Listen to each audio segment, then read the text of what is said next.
자, 안녕하십니까. 하이퍼립입니다.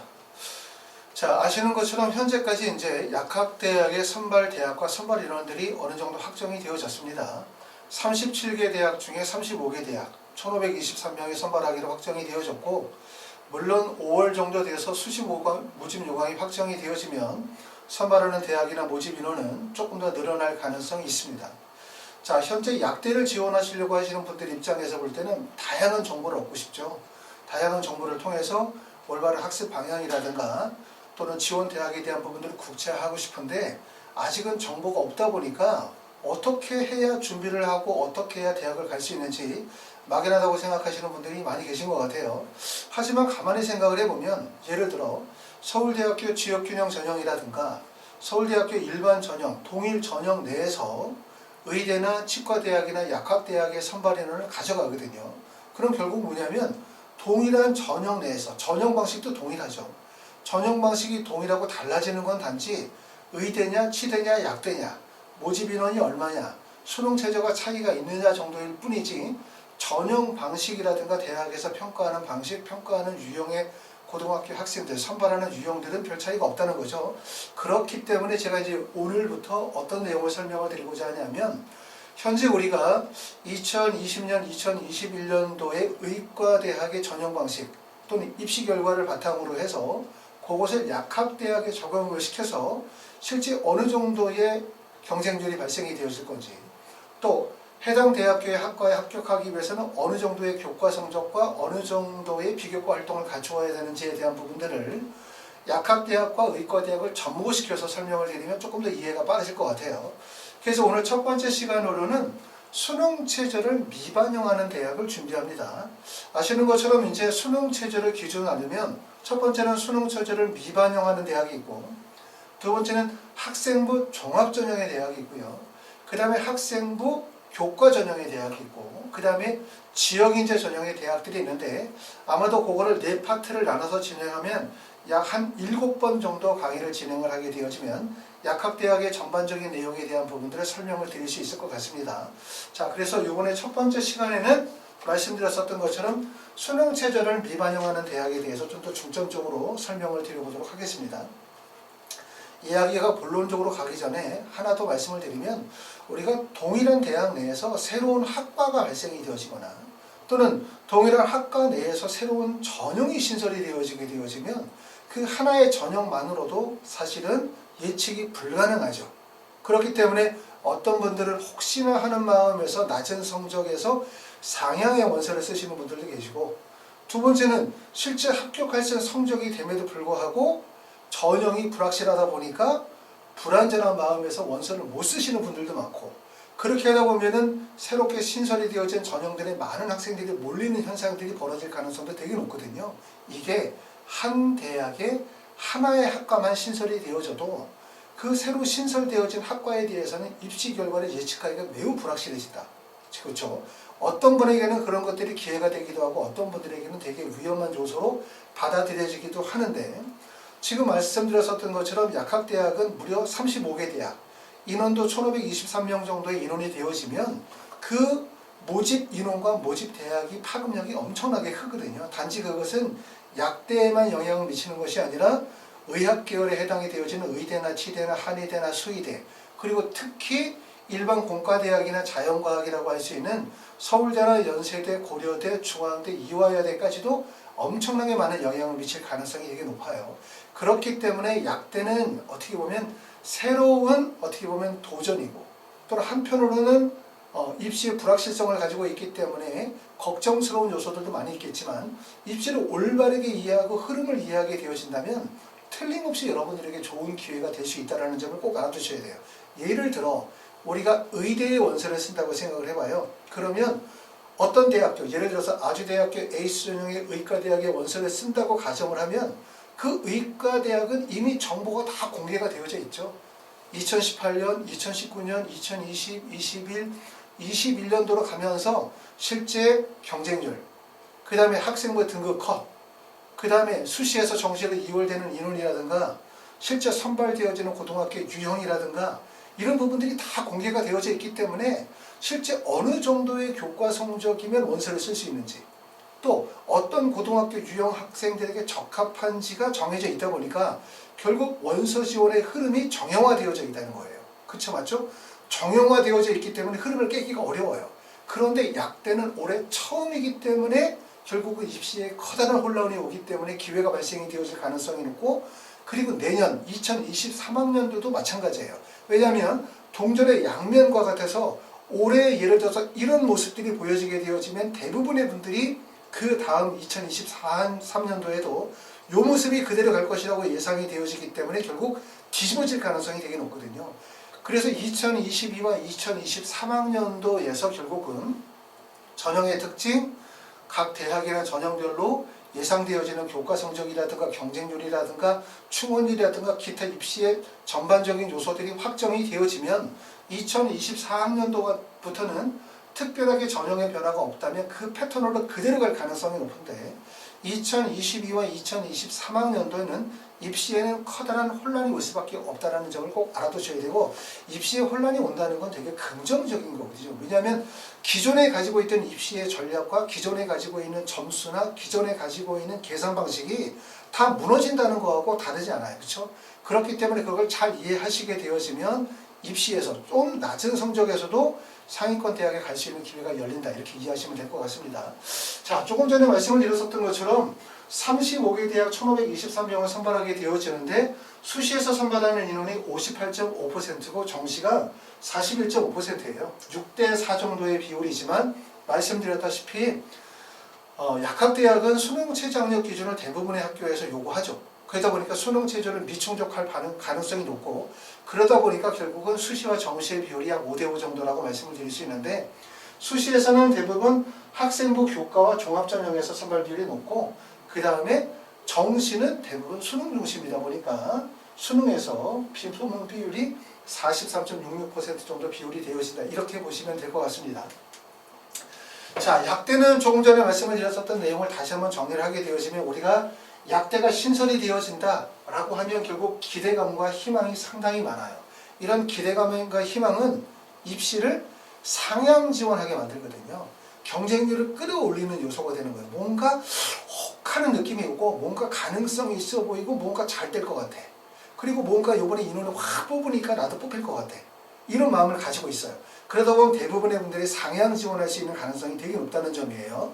그런 점들이 입시에서 반영이 되어질 거고, 두 번째는 원서 지원의 기준이 없다라는 점. 이런 점들이 결국은 원서를 혼란스럽게 만드는 거, 상향 지원을 하게 만드는 거, 그 다음에 결국 동전의 계산 방식이 무너져 있는 상태이기 때문에 결국은 내가 어떤 구간에 어디에 원서를 쓰느냐에 따라서 학벌의 차이가 크게 발생이 되어질 수밖에 없다, 이렇게 보실 수가 있고요. 그러므로 원서 지원의 기준이 없기 때문에 전년도의 경쟁률이나 학생부 등급을 알 수가 없고, 대학의 평가 방식, 합격생의 유형을 알 수 없다라는 불확실성이 있다, 이 점을 보시면 되고, 불확실성이 있다, 이게 아니죠. 불확실성이 있다가 아니라 종전의 계산 방식과 종전의 학생부 교과 성적이 정형화되어진 틀이 없는 거예요. 그렇기 때문에 결국은 뭐냐면 낮은 성적에서도 높은 대학을 갈 수 있는 거고, 좋은 성적에서도 원서 지원을 잘못하시게 되어지면 덫에 걸리는 거죠. 그렇기 때문에 원서 지원을 되게 잘 하셔야 되기 때문에 우리가 의학계열, 의대, 치대, 한의대, 약대, 수의대 중에서 올해 가장 관심을 가져야 되는 부분이 약대라는 거예요. 왜 그러냐면 의대나 치대나 한의대나 수대는 뭐가 돼 있어? 단연간의 20일 데이터가 벌써 다 공개가 되어져 있는 분들이기 때문에 미친놈이 아니고서는 엉뚱한 데서 원서를 잘 쓰지 않는다는 거예요. 원서 지원의 폭이 제한돼 있어요. 더군다나 이건 정시가 아니라 수시이기 때문에. 수시의 특징은 뭡니까? 대학에서 직접 학생을 뽑는 거죠. 그렇기 때문에 지나친 상향 도전이 성공하기가 매우 어렵다는 거예요. 그렇기 때문에 대부분의 원서를 쓰게 되어질 때는 본인의 성적을 기준으로 해서 약간씩의 상향 또는 다각화의 원서 지원이 이루어질 수 있지만, 본인의 성적에서 결국은 추합을 바라보고 상향을 치기가 되게 힘들죠. 왜냐하면 대학들이 수시에서 대학이 원하는 정도의 가이드라인에 해당이 되어지는 성적이 안 되면 안 뽑을 수도 있어. 정시를 2월을 시킬 수도 있기 때문에 지나친 상향이 통하지 않는다는 거예요. 그렇기 때문에 수시 원서 지원이 되게 어렵고, 그러므로 기존에 결국은 데이터가 구축이 되어져 있는 전형들은 불필요한 상향 지원이 통하지 않지만 의학계열은 전년도의 통계나 자료가 없다는 거예요. 그렇기 때문에 그런 점들이 원서 지원의 하나의 기회가 된다는 점을 꼭 명심하시고 그렇기 때문에 약대에 대해서 관심을 가지고 연구를 해보셔야 합니다. 자, 두 번째는 약학대학의 신설에 대한 기대감이 증가할 가능성이 높다. 이거로 인해서 가장 큰 영향을 미치게 되어질 것은 사실상 의학기울도 마찬가지지만 서울대, 연세대, 중앙대 또는 이화여대 같은 대학의 경쟁률과 그 다음에 합격생의 입시 결과에 영향을 미칠 가능성이 높아요. 그러므로 사실 대학 입시에서 대학을 가기가 가장 쉬운 게 자연계죠. 물론 자연계 중에서 의학계열은 어렵다고 하더라도 자연계 밑에 있는 대학, 서울권이라든가 경기권에 있는 대학을 진입하기는 훨씬 더 어렵고 자연계보다 그나마 쉽다고 할 수 있는 거는 인문계열. 가장 어려운 거는 요즘에 대학 가기 어려운 게 예체능 계열인 것 같아요. 예체능 계열은 실제 서울에 있는 모든 대학이 예체능계의 동일학과를 선발하지도 않을 뿐만 아니라 올해 추가 모집에서도 보셨듯이 실제 추가 모집으로 예체능계의 원서를 지방의 원서를 쓴다 하더라도 대부분 경쟁률이 10대1, 20대1의 경쟁률이 높은 경쟁률을 보여주기 때문에 결국 대학의 방향성, 진로의 방향성, 미래 발전성의 방향성은 자연계라고 보시면 돼요. 자, 세 번째는 교과 성적과 수능 체제의 충족 가능성에 따라서 경쟁률이 변화될 가능성이 높다. 이 점에 포인트를 두셔야 되는데 약대의 원서를 쓰시는 분들의 가장 큰 특징이라고 한다면 첫 번째는 약대를 가고 싶어서 원서를 쓰시는 분들도 많아요. 당연히 가고 싶으니까 쓰겠죠. 그런데 그 내면에 감춰져 있는 게 있어. 뭐가 있냐면 첫 번째는 내신 성적이 안 좋거나 두 번째는 수능 최저가 안 된다는 거예요. 내신도 좋고 수능 최저가 되면 약대를 갈 사람도 있겠죠. 물론 약대보다는 치대나 의대를 갈 가능성이 되게 높아요. 그러지 않을까요? 물론 내가 약대를 정말 좋기 때문에 나는 내신 성적 1.0을 맞고 수능 체제를 4개 영역 등급과 5를 맞아도 나는 약대를 갈 거야 라고 하시는 분들도 계시지만 사실 대부분의 분들이 약대를 선택하시는 분들은 수능 최저의 뭔가 자신이 없거나 불안정하거나 아니면 두 번째는 학생부 교과 성적에 대한 우월성이 부족하거나 라고 했기 때문에 약대를 선택한다는 얘기예요. 그만큼 약대는 수능 체제를 미충족할 가능성을 많이 내포하고 있는 분들이 원서를 쓴다는 얘기이기 때문에 경쟁률은 높다 하더라도 실질 경쟁률은 낮고 경쟁률은 높다 하더라도 1단계 수능 체제를 통과하는 학생들의 비율이 떨어질 가능성이 높아요.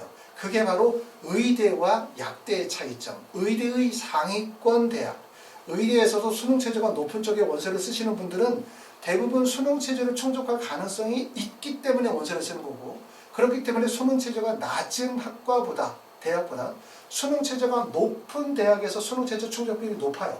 그런데 약대는 거의 전반적으로 수능 체제에 대한 자신감을 가지고 있지 않은 구간에서 원서를 쓰기 때문에 결과적으로 1단계 수능 체제 미충족할 비율이 높아진다는 것을 이해하실 필요가 있고 이 점을 생각하실 필요가 있어요. 그러니까 실제 경쟁률이 높다 하더라도 실질 경쟁률이 높지 않다는 거예요. 그러니까 약대를 가는 방법은 간단할 수 있어. 어찌 보면 어떻게 간단해? 어느 정도의 교과 성적과 그 다음에 수능 체제를 충족하는 조건이라고 한다면 약대를 갈 수 있다. 물론 그 두 가지를 완벽하게 충족할 수 못한다면 우리가 기회 구간을 찾아야 되겠죠. 어떻게 하면 내가 가지고 있는 좀 더 낮은 성적에서도 약대를 갈 수 있을까? 아니면 수능 체제가 좀 더 불안정한 상태도 약대를 갈 수 있을까? 이런 부분들을 생각해 보셔야 될 것 같고요.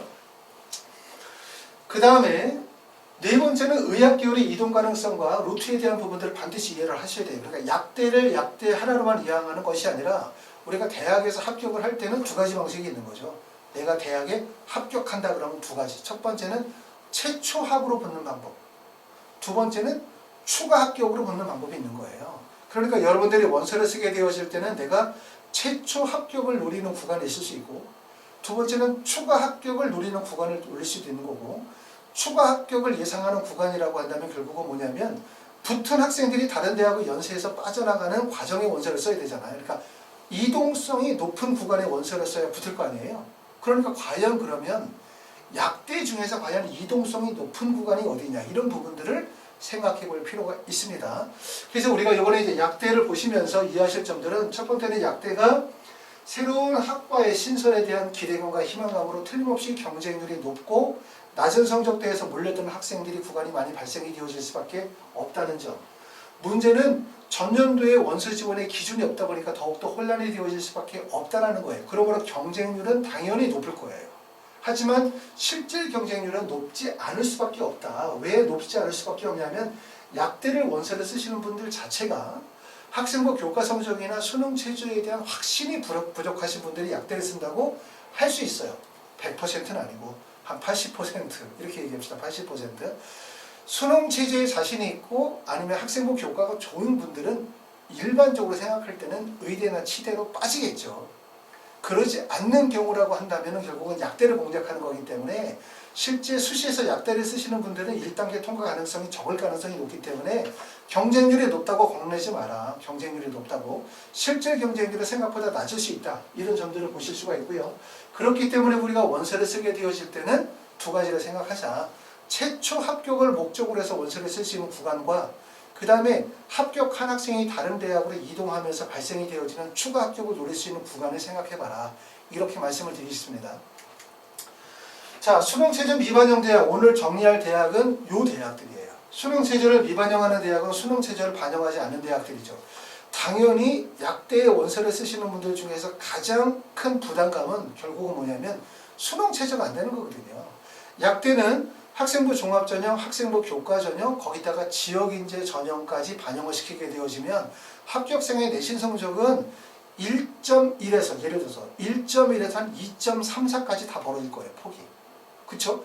더군다나 학생부 종합전형에서 활동 중심의 자사고나 과학과 학생들이 원서를 쓰는 구간이라고 예상이 되어지는 구간까지 따지면 1.1에서 2.45 정도까지 폭이 벌어지기 때문에 우리가 일반적으로 약대 가려고 하시는 분들 중에서 1.345 이내의 내신 성적을 가지고 있지 않은 사람은 아무도 없을 거예요.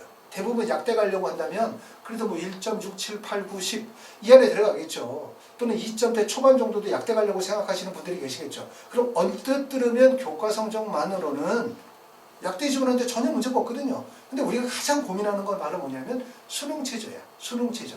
아까도 말씀드렸었지만 약대에 지원하는 학생들은 대부분 다 약점을 가지고 있을 거다.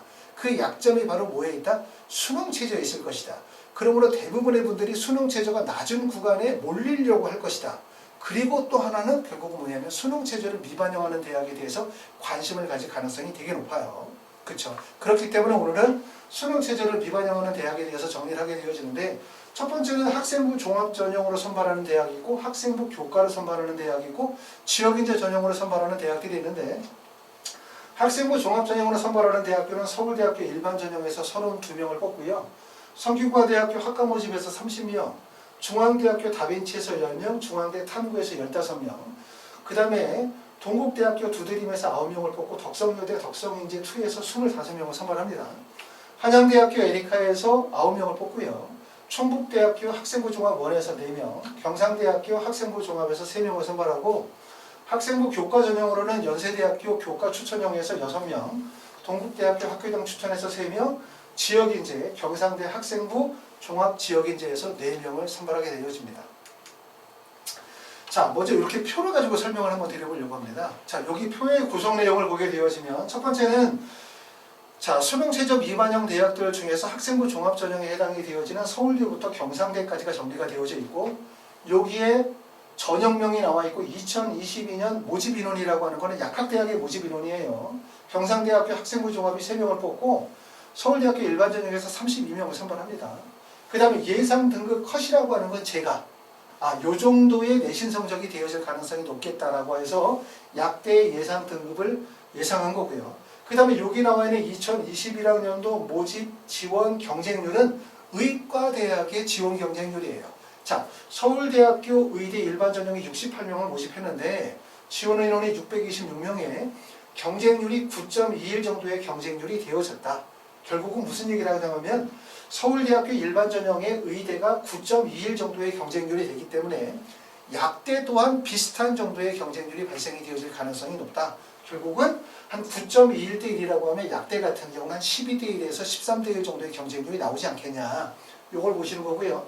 그 다음에 교과 평균은 2019, 2020년도는 의과대학의 교과 평균 성적이에요. 그러니까 우리는 이걸 기초로 해서 약대에 대한 부분들을 생각할 수 있겠죠. 아까 말씀드렸던 것처럼 약대를 원서를 쓰고 싶은데 약대가 올해 신설 전형이다 보니까 어떻게 기준을 잡고 어떻게 원서를 써야 될지 잘 모르겠다. 라고 생각하시면 그렇게 어렵지 않거든요. 가만히 생각해 보면. 왜냐하면 서울대학교 일반 전형과 서울대학교 지역균형 전형에서 결국은 의대 선발, 치대 선발, 약대 선발이 있는 거거든요. 동일한 전형 내에서 학과만 나눠서 선발하는 거기 때문에 전형에 대한 이해를 하게 되어지면, 그러면 그 전형의 결과를 이해하게 되어지면 대략적으로 약대가 어떤 결과가 보여질지를 우리가 예상할 수 있을 거라고 생각이 되어집니다. 서울대학교 일반 전형은 다단계 전형을 유지하죠. 1단계에서 2배수, 소리평가 100%로 선발하고 난 다음에 2단계에서 1단계 성적 100%의 구술고사 100%를 봐요. 모집 인원이 32명이죠. 서울대학교 일반 전형은 말 그대로 지역균형 선발 전형이 학생부 종합전형이지만 대부분 추천을 원하기 때문에 교과 성적이 우수한 학생들이 대부분 원서 지원을 한다라는 정의가 있지만, 서울대학교 일반 전형은 교과 성적이 우수한 학생들 중에서 지역균형 전형으로 원서를 쓰는 학생들도 있고, 교과 성적이 우수한 학생들 중에서 어차피 추천이 하나밖에 안 되기 때문에 카톨릭대학교 학교장 추천 전형의 원서를 받으신 분들은 서울대학교 일반 전형의 원서를 쓰기도 해요. 그러니까 서울대학교 모집 인원이 32명이죠. 모집 인원이 많다. 모집 인원이 많으면 결국은 대학에서 평가 방식이 다양해질 수 있다는 거예요.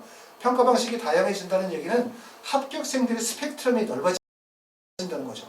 다시 말하면 학생부 교과 성적이 우수한 학생도 붙을 수 있고, 또 활동의 우수성이 좋은 자사고나 과학고 학생들도 붙을 수 있고, 영재고 학생들도 붙을 수 있고, 검정고시 학생이라든가 해외고 출신자들이 다 들어갈 수 있다는 걸 의미하는 거예요.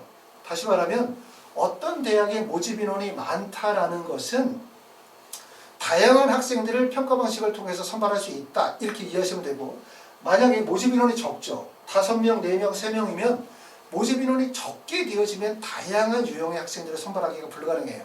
그렇기 때문에 이렇게 모집 인원이 적은 경우는 딱 하나죠. 교과 성적 중심으로 뽑거나 아니면 활동 역량 중심으로 뽑거나 이렇게 정해져 있다고 이해하실 수가 있고, 그렇기 때문에 서울대학교 일반 전형은 내신 성적이 좋은 학생들은 안 되고 활동 역량이 우수한 자사고나 과학고나 영재고 학생들만 원서를 쓰는 거야 라고 생각하실 필요 없어요.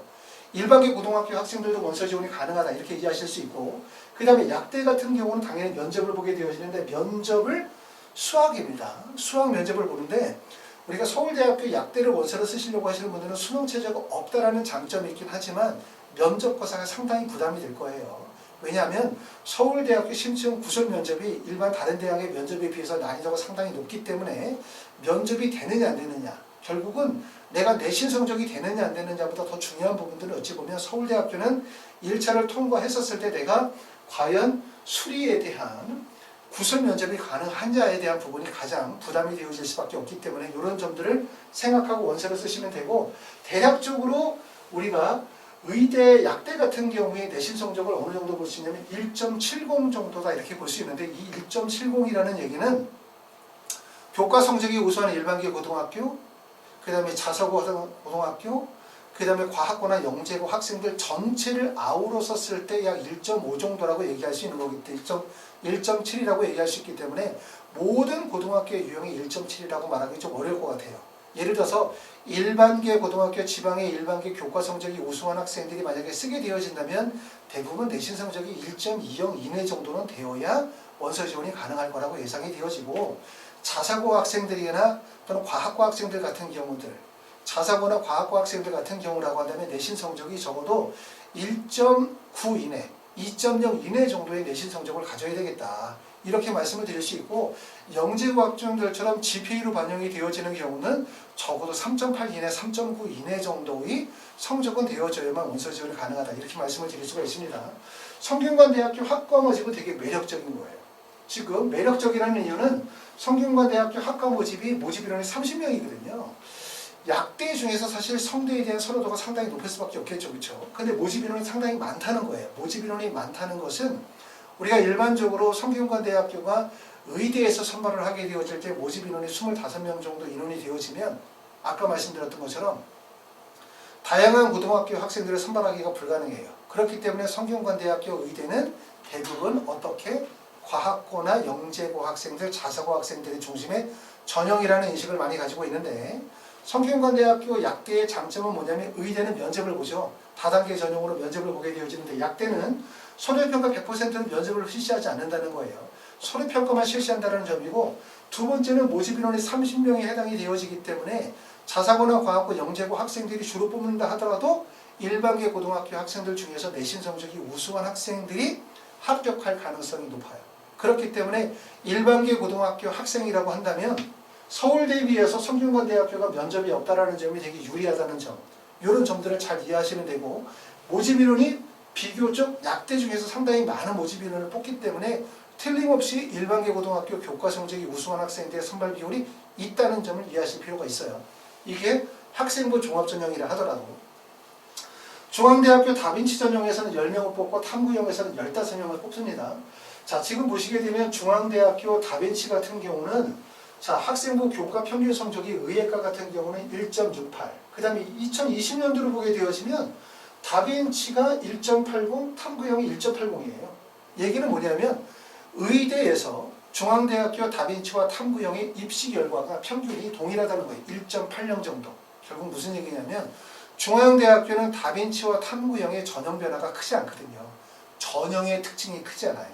우리는 다빈치라고 하면은 무슨 전형으로 생각하냐면 학생부 종합전형이라 하더라도 교과 성적이 우수한 일반계 고등학교 학생들이 지원하는 전형. 맞죠? 탐구형은 뭐로 생각하냐면 교과 성적도 우수하지만 활동의 우수성, 활동 역량이 우수한 자사고나 과학고나 영재고 같은 학생들이 지원하는 전형으로 생각하고 계시는데, 중앙대학교는 다빈치와 탐구형이 중복 지원이 가능해요. 중복 지원이 가능하다 보니까 결국은 입시 결과에서 이런 결과가 나오는 거예요. 두 개의 입시 결과가 교과 평균이 1.80으로 동일하다는 얘기는 무슨 말이냐면 전형의 특징이 뚜렷하지 않다.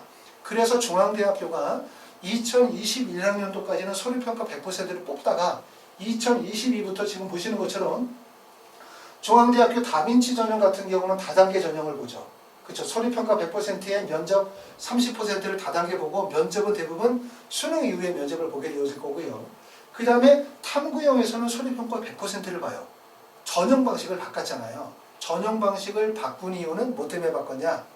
보시는 것처럼 2020년도에 다빈치와 탐구형의 입시 결과를 봤더니 전형에 구분이 없는 거예요. 그러니까 뭔가 전형을 뚜렷하게 구분을 줘서 원서 지원을 그리고 나누어 평가하고자 하는 의도겠죠. 그렇죠? 그렇기 때문에 이렇게 2022학년도에 다빈치와 탐구형의 전형 방식을 다빈치는 다단계, 탐구형은 일괄 방식으로 바꿨는데, 제가 말씀을 드리고 싶은 부분은 뭐냐면 이렇게 전형 방식을 바꿨다 하더라도 실제 특징이 뚜렷하지 않다는 거예요. 그러므로 여러분들이 원서를 쓰게 되어질 때 가장 주목할 점들은 뭐냐면, 지금 보시게 되면 다빈치형 같은 경우는 경쟁률이 27.90대 1이었어요. 21년도에. 그리고 탐구형은 19.80대 1. 거의 10대 1 정도 경쟁률이 차이가 나잖아요. 결국은 우리는 원서를 어디로 써야 된다는 얘기냐면 탐구형 쪽에 원서를 써도 된다. 중앙대는 탐구형과 다빈치가 있지만 사실상 전형은 다단계와 일괄합산 방식으로 바꿔놓긴 했지만 사실상 전형의 특징이 뚜렷하지 않다. 틀림없이 약대의 원서를 쓰시는 분들은 자사고나 과학과 영재고 학생들보다 일반계 고등학교 학생들이 상당히 많을 가능성이 높아요. 비율적으로 봤었을 때. 그리고 약대의 전형 자체도 활동의 역량이 강조가 되어지는 자사고나 특목고 과학고 학생들이 원서를 지원하는 구간보다는 교과 성적과 수능 최저를 갖춘 일반계 고등학교 학생들이 지원할 수 있는 학생부 종합 교과 지역인재 전형이 많기 때문에 결국은 학생들이 어디 몰릴 가능성이 높냐면 다빈치로 몰릴 가능성이 높아요. 다빈치로. 그렇기 때문에 영상을 보시는 분들은 어디로 원서를 쓰는 게 좋다? 고등학교의 유형, 내신 성적의 차이 관계없이 어디로 써라? 탐구용으로 원서를 썼었을 때는 지금 보는 것처럼 뚜렷한 경쟁률의 차이를 확인하실 수 있을 거라고 생각이 되어집니다. 그리고 또한 면접이 없다라는 점도 큰 장점이라고 보시면 돼요. 왜냐하면 나는 면접이 엄청 잘해. 나는 면접에 장점이 있어 라고 생각하지만 겉으로 볼 때 면접에 장점이 있는 거하고 실제 대학에 가서 면접을 잘 보고 평가를 받는 거하고 다를 수 있어요. 그렇기 때문에 가능하면 면접을 보지 않는 게 제일 좋습니다. 그리고 대부분의 학생들이 그렇기 때문에 면접이 있는 전형보다는 면접이 없는 전형으로 원서를 지원하게 되고 면접이 없는 전형으로 쏠리는 현상이 강해요. 그런데 중앙대와 성균관대는 다르다. 왜? 성균관대는 대학 자체가 높고 성균관대학교 학과 모집 전형이라는 거에 대한 일반적인 인식은 여기는 자사고나 과학고 학생들 뽑아주는 전형 이런 인식 가지고 있고 중앙대학교 탐구형도 무슨 인식을 가지고 있어? 일반계 고등학교 학생들에게 불리한 전형이라는 인식을 가지고 있기 때문에 면접을 실시하지 않는다 하더라도 경쟁률이 높지 않을 가능성이 높다 이렇게 말씀을 드릴 수 있습니다. 자, 동국대학교 두드림인데 사실상 여기서는 학생부 종합전형은 중앙대 위의 대학과 중앙대 밑의 대학으로 나눠진다고 볼 수 있어요. 동국대학교 두드림, 덕성여대, 한양대, 에리카, 충북대, 경상대는 학생부 종합전형이라 하더라도 대부분 일반계 고등학교 학생들 중에서 교과 성적이 우수한 학생들이 지원하는 구간이라고 볼 수 있을 것 같아요.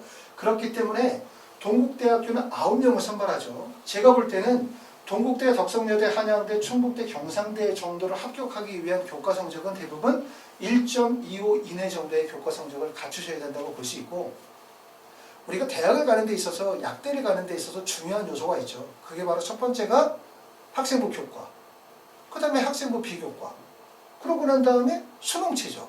근데 수능 최저가 얼마나 중요해? 사실 약대에서 수능 최저가 제일 중요하거든요. 약대는 간단해요. 내신 성적과 수능 최저 충족하면 붙는 거야. 간단히 생각하면. 그 정도로 간단하게 생각할 수 있는데 그 중에서 수능 최저가 되게 중요한 요소잖아요. 그런데 이런 대학들은 수능 최저가 빠지는 거야. 수능 최저 빠졌어. 그러면 결국 어떻게 돼? 다른 평가 요소가 되게 강해질 수밖에 없겠죠. 수능 최저를 빼고 나면 당연히 교과 성적이 매우 높아질 수밖에 없다는 거예요. 그렇기 때문에 지금 동국대, 덕성여대, 한양대, 충북대, 경상대 정도의 내신 성적을 1.25 이내 정도의 교과 성적은 되어야 된다고 볼 수 있고 여기 다음에 나와 있는 내용을 보시게 되어지면 충북대 같은 경우는 의예과가 충북대학교 학생부 종합 원의 의예과에 10명을 선발하게 되어질 때 경쟁률이 20.30대 1이었고 학생부 교과 성적은 1.16 정도 나왔어요. 경상대학교 학생부 종합의 의예과는 4명을 선발할 때 경쟁률이 15대 1 그리고 합격생 평균 성적이 1.05 정도 나오기 때문에 결국은 경상대, 충북대 그러면 낮은 대학이라고 생각할 수 있어요. 왜? 뭐 서울대나 연세대, 고려대, 성균관대보다는 낮은 대학이니까 내신 성적 낮지 않을까라고 생각하지만 절대로 그렇지 않아요. 아까도 말씀드렸었던 것처럼 약대에서 가장 핵심적인 요소는 학생부 교과, 수능 최저. 근데 수능 최저 안 보겠대. 그럼 당연히 뭐가 돼? 학생부 교과 성적이 엄청나게 높다는 거예요. 그래서 실제 의대 정도의 교과 성적은 아니다 하더라도 대부분 1.25 정도의 교과 성적을 갖추어야만 합격할 수 있을 것이다 라고 예상이 되어진다고 말씀을 드릴 수가 있습니다. 자, 동국대학교는 지금 보시는 것처럼 다단계 전형을 실시하고 있고 덕성여대는 선후평가 100% 전형이고요. 그 다음에 한양대 에리카도 학생부 종합 100%, 충북대학교도 선후평가 100%, 경상대학교 같은 경우는 면접을 20%를 반영하고 수능 이후에 면접을 보기 때문에 아마 이쪽에 있는 덕성여대, 한양대, 에리카, 충북대 같이 수능 최저를 반영하지 않는 대학들은 학생들이 많이 몰릴 가능성이 높아요. 왜? 수능 최저 반영하지 않으니까 수능 최저 반영하지 않고 면접을 보지 않으니까 얼마나 편하겠어요. 그렇죠? 그렇기 때문에 이런 대학들은 대부분 학생들이 몰릴 가능성이 높다. 그렇기 때문에 여기 학생부 종합전형은 딱 2개로 나누면 서울대, 성균관대, 중앙대까지를 하나, 그 다음에 동국대부터 경상대까지를 하나의 부류로 나눌 수 있고 아래 있는 대학은 대부분 지원하시려고 하면 1.25 정도의 교과 성적을 갖추셔야 될 거고요.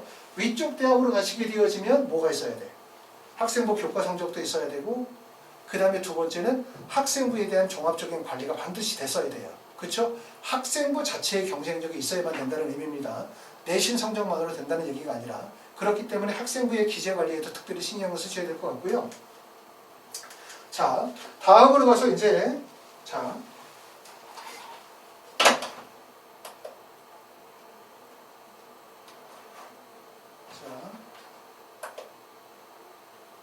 잠시만요.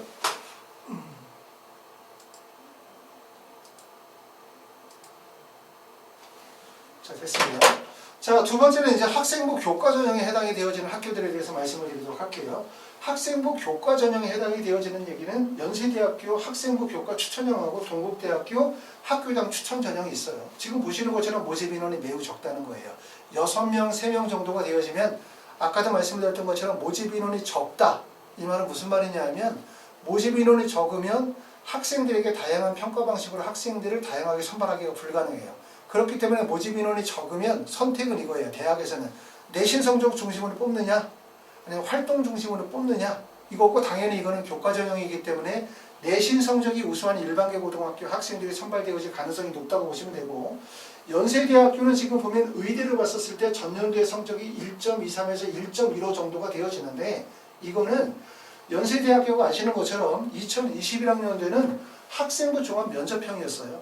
근데 2022학년도로 가면서 학생부 교과 추천형으로 바뀌게 되어지고, 추천 인원은 재학 인원의 5%, 그리고 2021학년도에 비해서 1단계에서 교과 성적이 100%로 교과 성적의 반영 비율이 높아졌기 때문에 아마도 제가 예상할 때는 연세대학교 학생부 교과 추천형의 의예과가 아니라 약대라 하더라도 실제 내신 성적은 1.15 정도의 내신 성적이 나와야만 합격할 수 있을 가능성이 높고, 경쟁률은 내신 성적이 워낙 높고 대학 자체가 높기 때문에 제가 볼 때 생각하는 경쟁률은 10대 1 이내 정도의 경쟁률이 나올 거라고 예상이 되어져요. 많은 학생들이 몰리긴 어렵죠.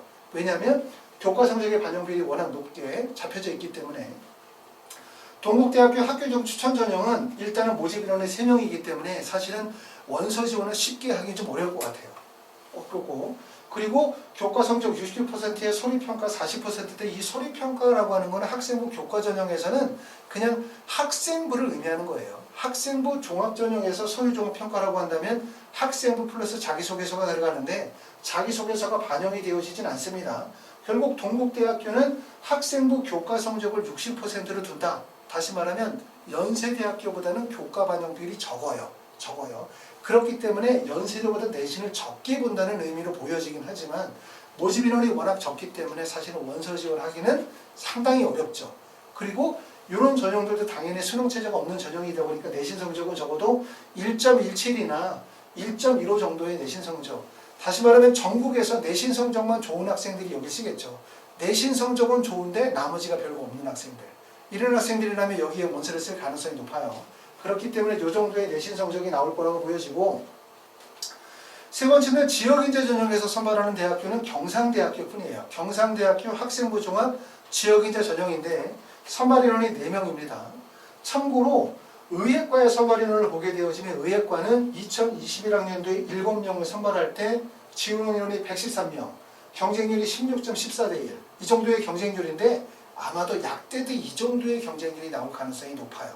약대도 16.14대 1조의 경쟁률이 나오게 되고, 학생부 등급은 2019년도에 1.06, 2020년도에 1.17 정도의 성적이 나왔기 때문에 마찬가지로 경상대학교 지역인재 전형도 약대와 의대가 거의 비슷한 정도의 내신 성적이 나올 가능성이 높다. 약대를 우습게 보시면 안 돼요. 약대가 우스울 때는 어떤 때 우스울 때냐면 수능 체제를 반영하게 되어질 때. 왜? 약대를 지원하는 학생들이 아까도 말씀드렸죠. 단점이 있다면 틀림없이 뭐가 단점이다? 수능 체제의 약점을 가질 가능성이 높다. 그런데 수능 체제가 없는 전형이라고 한다면 전국의 내신 성적이 1.10 찍는 학생들은 엄청나게 많거든요. 그러니까 결국은 경상대학교 학생부 종합전형의 내신 성적이 약대가 의대보다 결코 낮지 않을 높은 정도의 내신 성적이 나올 가능성이 높다고 말씀을 드릴 수가 있을 것 같습니다.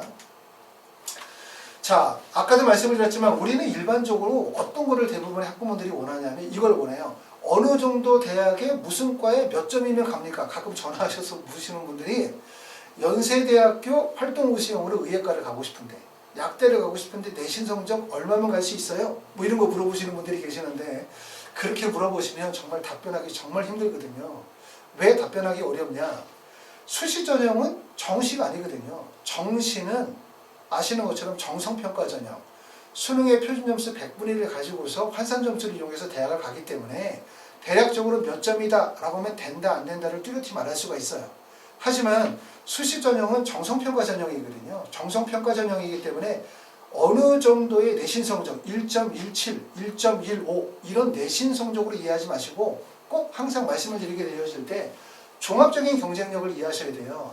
내가 가지고 있는 종합적인 경쟁력이 어느 대학 무슨 과에 합격할 수 있느냐 없느냐에 대한 부분을 판단하시는데, 이 종합적인 경쟁력이라고 하면 뭐가 제일 중요한 거냐면 첫 번째 당연히 중요한 게 교과 성적이죠. 내신 성적이 어느 정도 되느냐에 대한 부분이 매우 중요할 수 있다고 말씀을 드릴 수가 있고, 우리가 약대를 가기 위한 교과 성적이 어느 정도 되어지냐라고 하면 참 말하기 정말 어려운 것 같아요. 일반적으로 약대를 갈 수 있는 내신 성적은 1.0에서 1.4 정도? 이 정도가 되어지면 학생부 교과전형, 학생부 종합전형 또는 지역인재 전형에서 대부분 어느 정도 기회를 찾을 수 있다고 말씀을 드릴 수가 있고, 그 다음에 1.4에서 만약에 한 1.7 정도 되어지는 구간이 있을 수 있고, 그 다음에 1.7에서 한 2.0 정도가 되는 구간이 있을 것 같아요. 이러한 내신 성적의 선택에 따라서 지원할 수 있는 대학이 다르겠죠. 1.0에서 1.4 정도 내신 성적이 되어진다. 그럼 수능 체제를 충족하는 조건 하에서, 아까 말씀드렸던 것처럼 수능 체제를 충족하는 조건 하에서 학생부 교과 전형의 원서를 쓸 수 있는 대학들이 틀림없이 있을 거예요. 그렇죠? 물론 학생부 종합 전형의 원서를 쓰려면 아까 얘기했던 것처럼 학생부 종합 전형 또는 학생부 교과 전형에서 수능 체제가 없는 전형의 원서를 쓰려면 대부분 1.20 정도의 성적대가 나와야 된다고 볼 수 있고, 수능 체제가 붙으면 학생부 교과 전형의 1.0에서 1.4 정도로 갈 수 있는 대학이 있을 거고요. 수능 체제가 가능하다면 1.4에서 1.7 정도가 되어지면 학생부 종합 전형에 갈 수 있는 대학이 있을 거예요. 수능 체제를 충족할 수 있다면 1.7이나 2.0 정도의 내신 성적이라 하더라도 학생부 종합전형이나 학생부 종합전형의 지역인재 전형에서 갈 수 있는 성적대가 있을 거예요. 또 2.0이 넘어서 2.1이나 2.2가 되어진다면, 대신 내가 고등학교에 학교 프로파일이 좋다면 그러다가 하면 갈 수 있는 대학이 틀림없이 있을 것이다. 결국은 약대를 가기 위해서 우선순위는 뭐냐면, 첫 번째는 높은 내신 성적을 확보하도록 최선을 다하셔야 돼요. 내신 성적이 낮아지면 갈 수 있는 대학이 작아지거든요. 약대를 가는데 제일 중요한 요소는 두 가지라고 말씀드릴 수 있어요. 첫 번째는 학생부 교과, 두 번째는 수능 최저. 학생부 교과도 좋고 수능 최저도 좋아. 그럼 약대 안 가. 학생부 교과도 좋고 수능 최저도 좋으면 의대나 치대를 가겠죠. 약대를 가시는 분들은 아까도 말씀드린 약대를 폄하하는 게 아니라, 약대를 가시는 분들이 일반적으로 볼 때는 수능 최저가 안 되거나 아니면 학생부 교과 성적이 좀 낮거나, 그런데 학생부 교과와 수능 최저가 둘 다 낮아. 그럼 못 가요. 다시 말하면 일반 대학과 약대의 차이점은, 내가 예를 들어 연대나 고대나 중앙대를 가려고 해, 약대를 가려고 해, 차이점은 약대가 연대나 고대나 중앙대보다 내신 성적이 높은 게 아니에요. 단지 차이는 수능 최저가 되느냐 안 되느냐. 이거 첫 번째. 그리고 두 번째의 차이는 학교생활 기록부 내에 과학적인 역량과 우수성이 있느냐 없느냐. 이게 중요한 거거든요. 그 부분, 그 두 가지만 있으면 약대를 갈 수 있기 때문에 결국은 약대를 갈 수 있는 필수 요소라고 하는 부분이 결국은 학생부 교과와 수능 최저 학력 기준이 가장 중요하다. 이렇게 말씀드릴 수가 있고, 그 다음에 세 번째는 서류평가와 면접고사에 대한 부분이죠. 그렇죠? 약대들 중에서 면접을 보는 학교들은 일반적으로 면접 보는 학교가 면접을 안 보는 학교보다 경쟁률이 낮아. 그리고 면접을 보는 학교가 면접을 안 보는 학교보다 일반적으로 학생부 교과 성적이 낮아. 그러니까 예를 들어서 내가 내신 성적이 불리한 점이 있다면, 그쵸? 내신 성적에 불리한 점이 있거나 수능 체제에 불리한 점이 있다면 면접이 있는 전형이라든가 학생부 종합전형을 선택했었을 때 합격 가능성이 높아지는 거거든요. 그렇기 때문에 학생부에 대한 종합적인 기재관리가 반드시 중요하다. 학생부 관리 중요하고, 학생부를 통해서 말씀드리죠. 면접에 대한 대비를 미리 하셔야 된다는 거예요. 요즘에 학생부는 결국은 자기소개서가 폐지가 되어지는 쪽으로 가닥이 잡혀있고, 2022학년도부터 추천서가 없어지면서 대학에 제출하는 유일한 서류는 이제 뭐야? 학생부밖에 없거든요. 그러니까 학생부가 예전에는 그냥 학생부로서 학생이 가지고 있는 고등학교의 활동과정, 학습과정에 대한 일반적인 내용들을 기술했다면, 결국은 추천서나 자소서가 없어지는 형태이기 때문에 학생부가 어떻게 해야 돼? 추천서와 자소서의 역할을 학생부에서 대신해야 되고, 그리고 면접을 볼 때 뭐를 봐? 학교 생활 기록부를 가지고 면접을 보기 때문에 결국 학생부가 면접에 적합한 학생부 구성이 반드시 필요하다. 이렇게 말씀을 드릴 수가 있고요. 그 다음에 학교 프로파일이라는 부분이 되게 중요한 요소라고 말씀을 드릴 수가 있어요. 우리는 최근에 브라인드 서류 면접, 브라인드 서류 평가, 고교관의 서열화 완화, 자사고 특목고 폐지, 이런 얘기들이 막 나오니까 혹시 이렇게 생각하시는 분들이 계시죠? 모든 고등학교의 내신 성적을 동일하게 평가한다. 그쵸? 고등학교 유형 관계없다. 이렇게 생각하시는 분이 계시다면 그거는 잘못된 생각이세요. 고교 서열화를 완화한다는 취지지, 고교 서열화를 완전히 폐지하겠다는 것도 아니고, 고교 서열화를 완전히 폐지하려면 어떻게 해야 되냐면 결국은 학생부 종합전형, 학생부 교과전형이라는 전형 자체를 아예 없애버려야 돼요. 근데 지금은 학생부 교과, 학생부 종합 전형이 존재한다는 거죠. 그럼 결국은 내신 성적 중심으로 선발하는 전형과 그 다음에 활동 중심으로 선발하는 전형이 나눠져 있다는 얘기이기 때문에 결국은 학생이 가지고 있는 학교 프로파일, 학교 프로파일이라는 말은 뭐라고 표현할 수 있냐면 학업적 배경이라고 이해할 수 있어요. 내가 다니고 있는 고등학교의 학업적 배경 또는 이걸 통해서 전형 적합성을 이해하셔야 되거든요. 내가 다니고 있는 고등학교의 학업적 배경, 대표적으로 진학률, 그 다음에 학생 수, 교과 과목 이수, 학교에서 진행하는 여러 가지 활동, 그 다음에 내 고등학교 유형, 이런 부분들이 과연 어떤 전형의 적합성을 가지고 있느냐, 이 부분을 이해하셔야 되는 거죠. 제가 계속 설명을 드리고 있는 내용은 바로 뭐냐면 내가 다니고 있는 고등학교, 내가 가지고 있는 스펙에서 적합한 대학과 전형이 무엇이냐, 이걸 잘 이해하셔야 되거든요.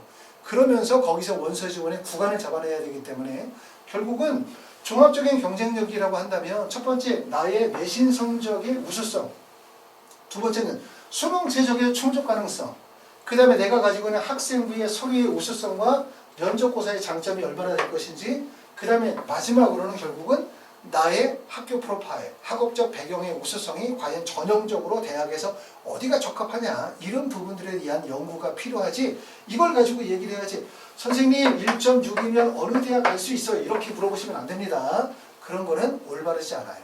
자, 요번에 첫 번째 시간에서 지금 설명한 거는 바로 뭐냐면 약대 중에서 수능 체제를 미반영하는 대학에 대해서 설명을 했어요. 왜 이걸 설명했을까? 아까도 말씀드렸죠. 약대 원서를 쓰고 약대를 준비하고자 싶은데 전년도에 데이터가 없어요. 그러다 보니까 어떤 결과가 나올지 예측할 수가 없어요 라고 생각하시는 분들이 계시지만 그렇지 않습니다. 이미 서울대학교 일반 전형이나 지역인재 전형에서는 뭐라고 있었어? 의대, 치대를 수녀가 계속해서 뽑아왔기 때문에 결국 입시 결과가 누적이 되어져 있는 상태예요. 그걸 우리가 약대로 이해하시면 돼요. 그러면 의대나 치대보다는 당연히 좀 더 낮아진 성적대에서 약대가 형성이 되어질 가능성이 있고, 오늘과 같은 설명을 통해서 실제 어느 대학교 어떤 전형이 어느 고등학교의 유형에 적합한지, 두 번째 어느 정도의 내신 성적이 나올 수 있는지, 어느 정도의 경쟁률이 유발되어질 수 있는지, 또 이걸 통해서 내가 지원이 가능한 대학이 어딘지, 이런 부분들을 확인하실 수 있었을 거라고 생각이 되어집니다. 다음 시간에는 학생부 종합전형에 해당이 되어지는 주요 대학들을 정리해서 설명을 드리도록 하겠습니다.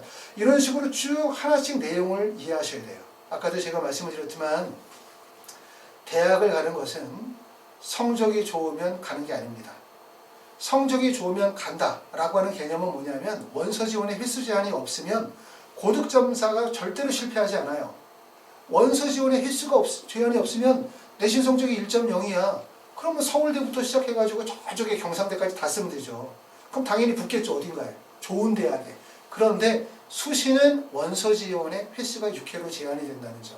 원서 지원의 횟수 제한이 이루어진다는 결국은 뭐냐면 고득점자도 입시에 실패할 수 있고 성적이 부족하더라도 입시에서 구간을 잡아서 기회 구간에서 성공할 수 있다는 걸 보여주고 있기 때문에 결국은 입시는 전략이 되게 중요하다. 더군다나 약대처럼 전년도에 입시의 통계가 없는 상태에서 기대와 희망으로 많은 사람들이 원서 지원의 상향으로 몰리는 구간에서 우리가 보여지는 경쟁률만 가지고 흔들리거나 아니면 막연한 입시의 정보에 흔들리시게 되어지면 원서 구간의 구간을 잡아내시기가 어려운 거예요. 그렇기 때문에 하나씩 설명해 드리는 내용들을 잘 필기하시고 이해하시게 되어지면 큰 도움이 되실 거라고 생각하고, 필기가 얘기가 나왔으니까 하나 말씀을 드리면 정식 컨설팅을 진행할 때 정말 놀라운 분들을 너무 많이 봐서 그때 어떤 분들은 제가 말씀을 드렸었던 걸 이렇게 노트, 책으로 한 권을 만들어 가지고 오신 분들도 계세요.